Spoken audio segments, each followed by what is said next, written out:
ఇవన్నీ బొగ్గులు గోతాలు ఫ్రెండ్స్. బొగ్గులు వీళ్ళు అడవిలో ఈ కొండల చెట్లలో ఆ కొయ్యలు కొట్టి ఆ కొయ్యల్ని ఒక గుంత తీసి ఆ గుంతలో అగ్గిపెట్టి కట్టెలన్నీ కాలుస్తారు ఫ్రెండ్స్. కాల్చిన తర్వాత ఆ కట్టెల నుంచి వస్తాయి బొగ్గులు అంత లావున. ఆ బొగ్గులు అని చెప్పేసి ఇక ఈ బట్టిలాగా ఉడకబెట్టి కాల్చిన తర్వాత వీటినన్నిటిని ఇచ్చేస్తారు ఫ్రెండ్స్.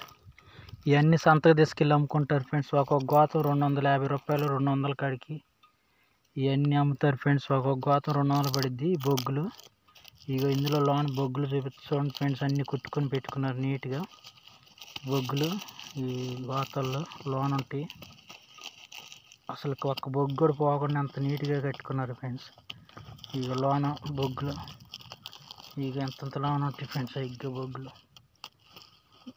ఇంకా ఈ మనం ఇంట్లో నీళ్ళు కాబెట్టుకోవడానికి వాటికి బొగ్గుల పొయ్యిలు ఉంటాయిగా, ఆ బొగ్గుల పొయ్యిలో వాడుకుంటారు ఫ్రెండ్స్.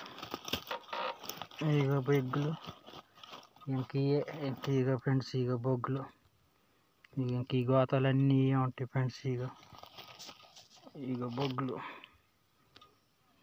కిట్టగా తయారు చేసుకుని బొగ్గులు ఈ బొగ్గులు తీసుకెళ్ళి అమ్ముకుంటారు ఫ్రెండ్స్.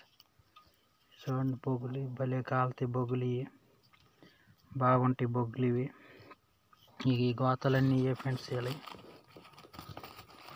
జీవనోపాధి కిట్టగా అన్ని రకాలుగా చేస్తుంటారు ఫ్రెండ్స్.